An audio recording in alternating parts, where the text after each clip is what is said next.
wasallam menjelaskan kepada kita al-afiyah ala asrati aujuhin. Afiat itu ada 10 keadaan. Orang yang dikatakan al-afiyah, orang yang mendapatkan al-afiyah adalah orang yang apabila masuk ke dalam 10 keadaan ini. Hamsatun fid dunya wa hamsatun fil akhirah.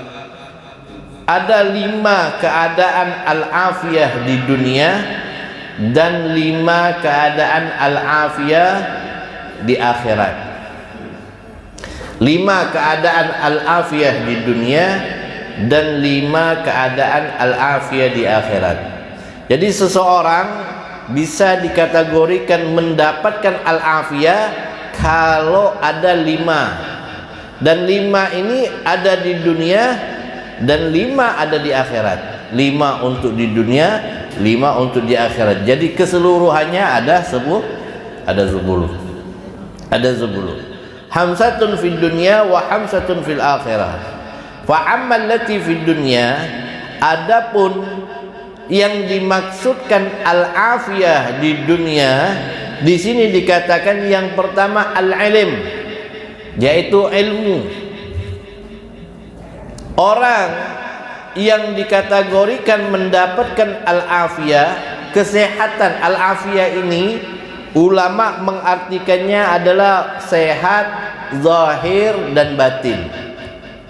Ya, kalau sehat itu ada makna sehat. Bahasa Arab sehat juga. Sehat itu dari bahasa Arab. Ya, sehat artinya orang yang fisiknya sehat, tapi belum tentu batinnya sehat. Sedangkan al-afiyah adalah orang yang memiliki kesehatan zahir dan juga memiliki kesehatan batin. Zahirnya sehat, batinnya sehat. Namun al-afiyah di sini itu juga sebagian ulama mengatakan sehatul qulub, kesehatan hatinya, batinnya sehat. Batin walaupun fisiknya nggak terlalu sehat, tetapi batinnya sehat, ada hidup di dalam batinnya, iman hidup di dalam hatinya, ya. Sehingga dia menjadi orang yang betul-betul bertakwa. Berapa banyak orang-orang yang kalau kita lihat fisiknya nggak terlalu sehat, tetapi batinnya sehat, batinnya kuat, ya. Fisiknya buta, tetapi batinnya hidup. Matanya buta, tetapi batinnya hidup. Dia bisa hafal Al-Quran, ya, dia bisa hafal hadis Nabi Muhammad. Berapa banyak? Banyak sekali, ya. Nah, ini menunjukkan orang ini mendapatkan al-afiyah, mendapatkan afiat, artinya batinnya hidup, batinnya sehat. Oleh karenanya baginda Nabi Muhammad SAW membagi al-afiyah itu menjadi 10 bagian. 5 bagian di dunia dan 5 bagian di akhirat. Nah, 5 bagian di dunia ini apa? Yang pertama al-ilm. Orang yang dikategorikan al-afiyah di sini adalah orang yang cinta dengan ilmu. Kesehariannya, hidupnya dia isi dengan ilmu. Hadir ke majelis-majelis ilmu, duduk bersama ulama, bertanya kepada ulama tentang berbagai macam disiplin ilmu, baik yang dia ketahui ataupun yang belum dia ketahui, ya. Cinta dengan ilmu, senang dengan ilmu, maka orang ini sehat jasmani dan sehat rohani, ya. Ciri-ciri al-afiyah yang pertama cinta dengan ilmu, ya, senang dengan ilmu. Yang kedua wal ibadah, senang beribadah kepada Allah Subhanahu wa taala. Itu ciri al-afiyah yang kedua di dunia. Senang ibadah, tidak pernah mau meninggalkan ibadah, baik dalam keadaan suka ataupun dalam keadaan duka. baik dalam keadaan lapang ataupun dalam keadaan sempit. Dia senantiasa selalu beribadah kepada Allah Subhanahu wa taala. Tidak pernah meninggalkan ibadah kepada Allah Subhanahu wa taala. Baik ibadah yang wajib ataupun ibadah yang sunnah. Dia kerjakan semua ibadah semata-mata mengharapkan keridhaan Allah Subhanahu wa taala. Maka orang yang demikian inilah yang dinamakan orang yang mendapatkan al-afiyah, kesehatan jasmani dan kesehatan rohani. Ciri-cirinya apa? Ibadah. Ibadahnya kuat, ya. Bangun malam baca Al-Quran, zikirnya enggak dia tinggalkan, beristighfar, bersolawat kepada Nabi Muhammad SAW. Semua jenis ibadah dia lakukan semampunya.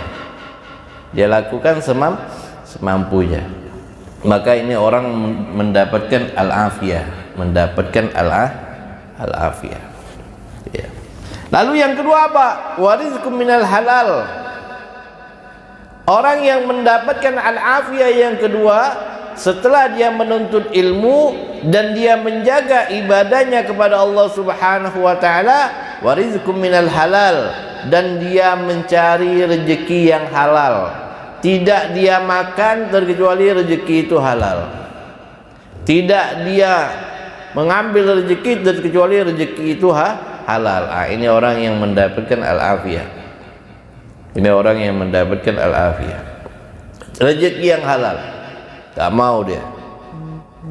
Berhati-hati, juhud di dalam mencari rezeki. Ya. Juhud di dalam mencari rezeki, berhati-hati di dalam mencari rezeki. Enggak mau sembarangan rezekinya. Enggak mau sembarangan. Ini orang yang mendapatkan al-afiyah. Ya. Orang yang sehat jasmani, sehat rohaninya. Gak mau dia kasih anaknya uang yang bahkan subhat, yang dia ragu-ragu, gak mau dia. Ya, mencari sekuat tenaganya, dia mencari sesuatu yang halal. Kenapa? Karena Allah Subhanahu wa taala memerintahkan kita untuk memakan makanan yang halal. Ya. Kulu min thayyibati ma razaqnakum. Makanlah makanan yang thayyibat, yang baik, yang halal, yang Tuhanmu memberikannya kepadamu. Makan makanan yang halal, tidak mau memakan makanan yang haram. Dia jaga dirinya, berhati-hati di dalam itu semua. Ini menunjukkan bahwa orang ini sehat. Ya, bukan orang yang sehat itu yang kuat badannya bisa mikul, enggak. Orang yang bisa berhati-hati di dalam menjaga segala makanannya, maka ini orang yang sehat. Yang keempat, orang yang sehat adalah wasabru ala siddah, bersabar terhadap bala cobaan yang datang kepadanya. Sabar, dicoba sabar. Maka inilah orang yang al-afiyah, mendapatkan kesehatan. Dicoba sabar, nggak pernah ngeluh, nggak pernah gelisah, tenang orangnya. Ya, mendapat cobaan dengan tidak mendapat cobaan sama aja keadaannya. Tidak resah, tidak gelisah, selalu sabar. Maka orang yang demikian ini orang yang sehat. Kenapa? Ketika ditanya, kenapa ente kok bisa sabar? Innallaha yuhibbus sabirin. Dia akan jawab dengan firman Allah. Karena Allah mencintai orang-orang yang sabar, dia pun sabar. Allah mencintai orang-orang yang sabar, dia pun sabar di dalam menghadapi cobaan. Ini orang yang al-afiyah, ini orang yang sehat ini. Sehat jasmani, sehat rohani. Jasmaninya sehat, rohaninya sehat. Kenapa? Karena sabar. Adapun orang yang enggak sabar berarti ini orang yang punya penyakit. Ya. Walaupun jasmaninya sehat, berarti rohaninya enggak sehat. Kenapa enggak sabar? Gerasa gerusu, kepingin semuanya cepat, akhirnya nggak tuntas, mengerjakan sesuatu tidak tuntas. Nah ini berbahaya. Yang kelima, wa syukru 'ala ni'mah, senantiasa selalu bersyukur atas nikmat yang Allah Subhanahu wa taala berikan kepada dia. 5 keadaan ini menunjukkan seseorang itu di dunianya sehat. Di dunianya sehat serta selamat.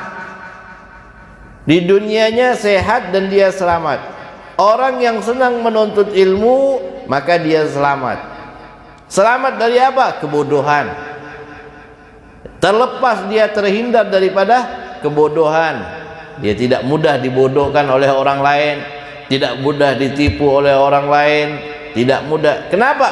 Karena dia memiliki ilmu. Dia sehingga dengan ilmunya itu bisa berhati-hati di dalam berbagai macam hal keadaan. Ilmu.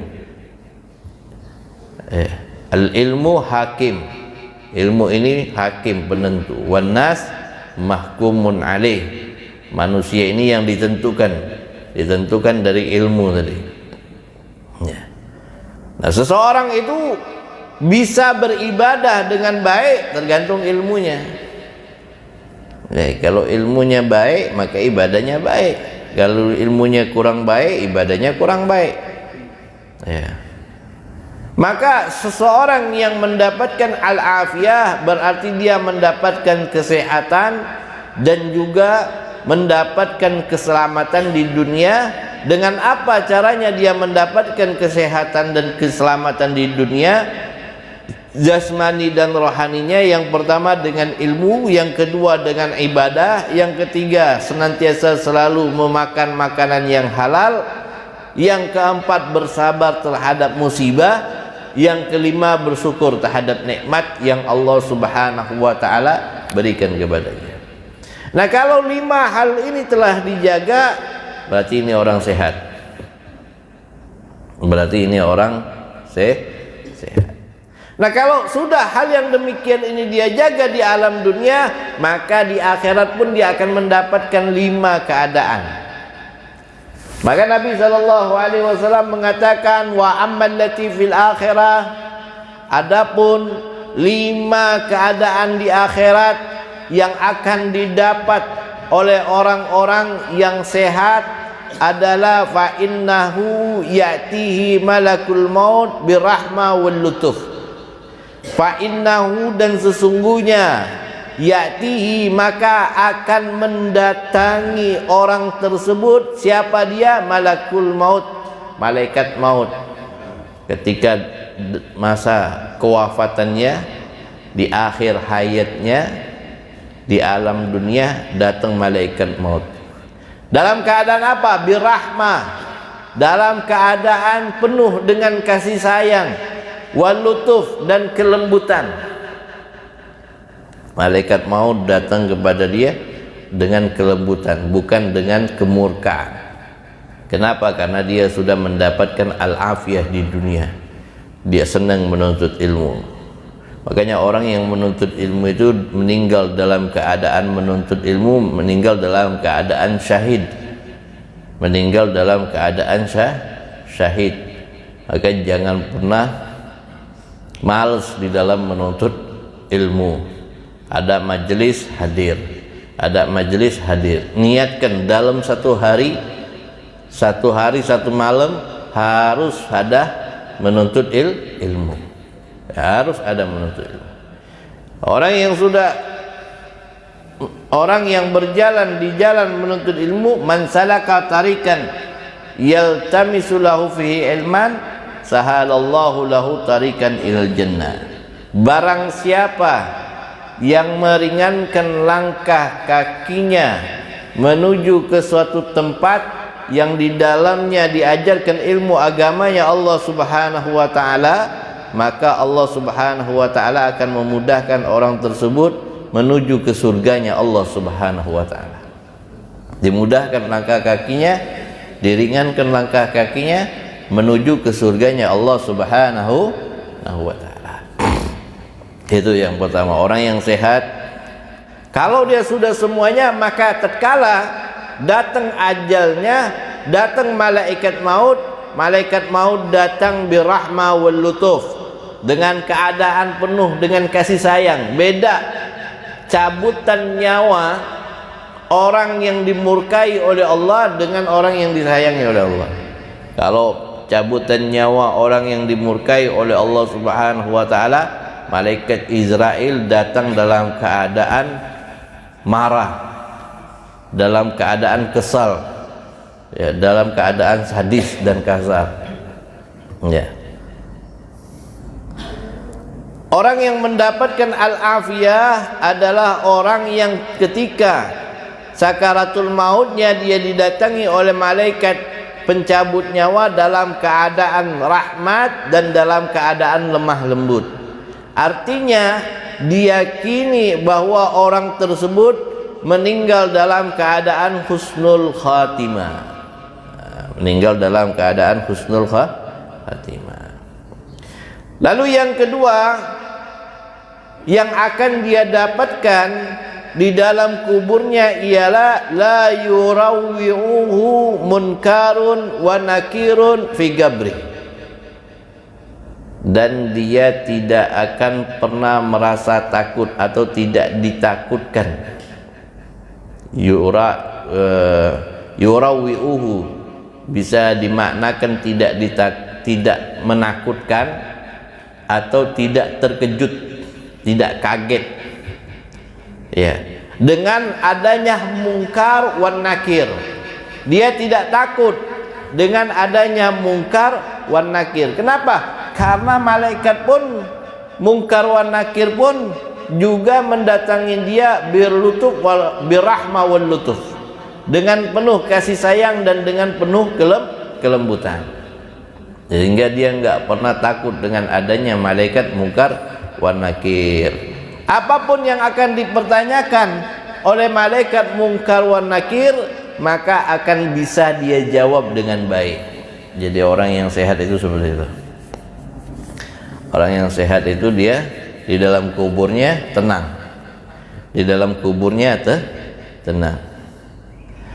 Lalu dikatakan juga, disabdakan juga oleh baginda Nabi Muhammad sallallahu alaihi wasallam, yakunu aminan fil faja'il akbar, dan dia akan aman di hari yang faja'il akbar.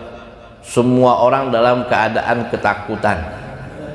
Semua orang dalam keadaan ketakutan, semua orang dalam keadaan kekhawatiran. Ini orang tenang. Orang yang mendapatkan al-afiyah di akhirat dia tenang, ya. Di akhirat dia tenang, santai.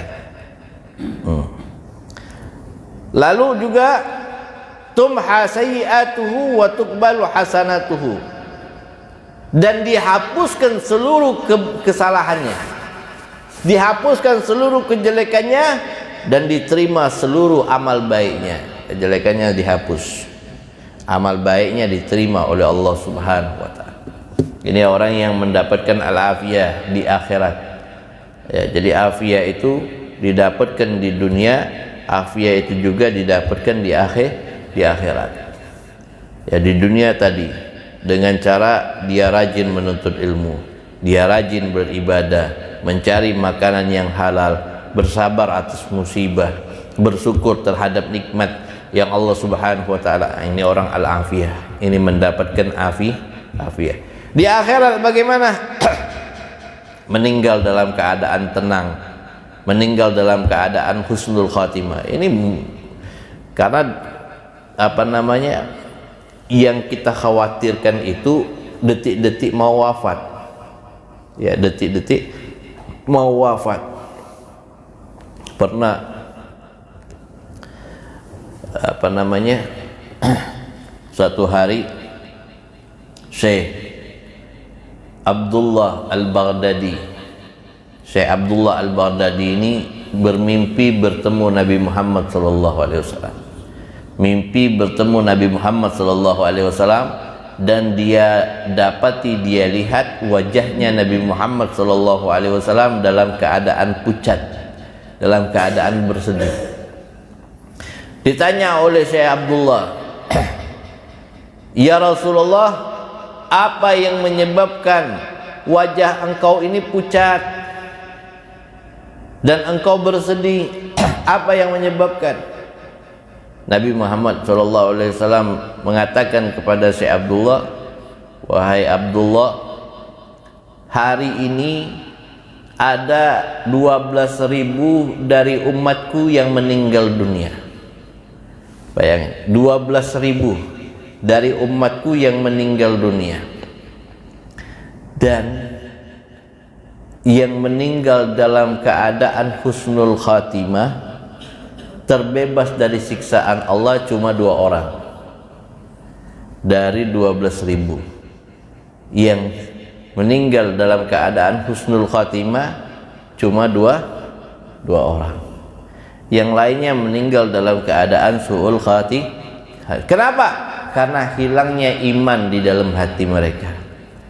Hilangnya iman di dalam hati mereka. Makanya ulama itu takut, khawatir ketika mau meninggal dunia itu. Itu penentu akhir dari kehidupan kita di dunia, dan penentu awal kehidupan kita di alam barzah. Ya, apakah hidup kita di alam barzah ini baik atau tidak, penentunya ketika sakaratul maut.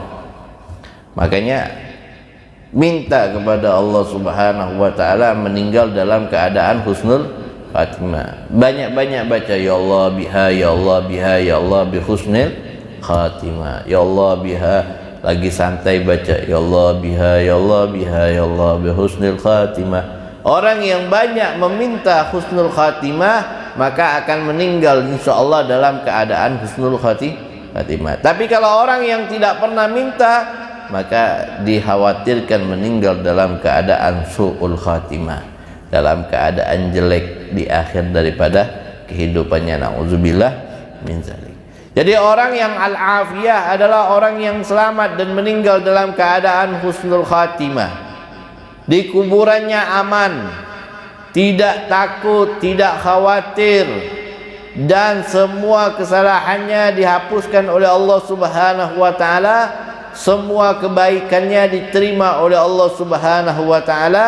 Lalu di sini dikatakan lagi yamuru ala sirat kalbarkil lame, dia akan meniti di jembatan sirat seperti sambaran kilat, cepat. Sirat ini, jembatan sirat ini jembatan yang mengkhawatirkan, titihan yang mengkhawatirkan. Ya, kalau dia selamat masuk ke dalam surganya Allah Subhanahu wa taala, tetapi kalau dia tergelincir maka masuk ke dalam nerakanya Allah Subhanahu wa taala selama-lamanya. Ya. Liyudkhil jannah fis salam, dan dia akan masuk ke dalam surganya Allah Subhanahu wa taala dengan keadaan selamat. Jadi 10 keadaan al-afiyah. Sekali lagi saya katakan 10 keadaan al-afiyah. 5 di dunia dan 5 di akhirat. Di dunia dia rajin menuntut ilmu, dia rajin ibadah, mencari rezeki yang halal, bersabar terhadap musibah dan bersyukur terhadap nikmat, maka orang ini mendapatkan al-afiyah. Dan di akhirat diyakini meninggalnya dalam keadaan husnul khatimah, malaikat maut datang kepadanya dalam keadaan penuh dengan kasih sayang dan kelembutan. Ya, karena cabutan sakaratul maut itu sangat menyakitkan. Mudah-mudahan kita mendapatkan al-afiyah, mendapatkan kesehatan jasmani dan rohani, dan Allah Subhanahu wa taala kekalkan keimanan di dalam diri kita, Allah kekalkan ketakwaan di dalam diri kita, Allah ringankan tubuh kita untuk taat dan beribadah kepada Allah Subhanahu wa taala, menyembah Allah Subhanahu wa taala, dan hati kita mentauhidkan Allah Subhanahu wa taala. Amin ya rabbal alamin. Bismillahirrahmanirrahim. Alhamdulillahirabbil alamin. Allahumma shalli wa sallim ala sayyidina Maulana Muhammadin wa ala alihi wa ashabihi ajma'in. Allahumma inna nas'aluka al-'afwa wal 'afiyah wal mu'afati da'imah fid din wad dunya wal akhirah. Allahumma inna nas'aluka salamatan fid din wa 'afiyatan fil jasad wa ziyadatan fil 'ilm wa barakatan fi rizq wa taubatan qabla al-maut, rahmatan indal maut, wa maghfiratan ba'dal maut, wa afwan indal hisab, wa amanan minal adab, wa nasiban minal jannah, wa rizqna an-nadhara wa wajhikal karim. Wa sallallahu ala sayyidina Maulana Muhammadin wa ala alihi wa sahbihi wa barak wa salam. Alhamdulillahi rabbil alamin. Takabbalallahu minkum.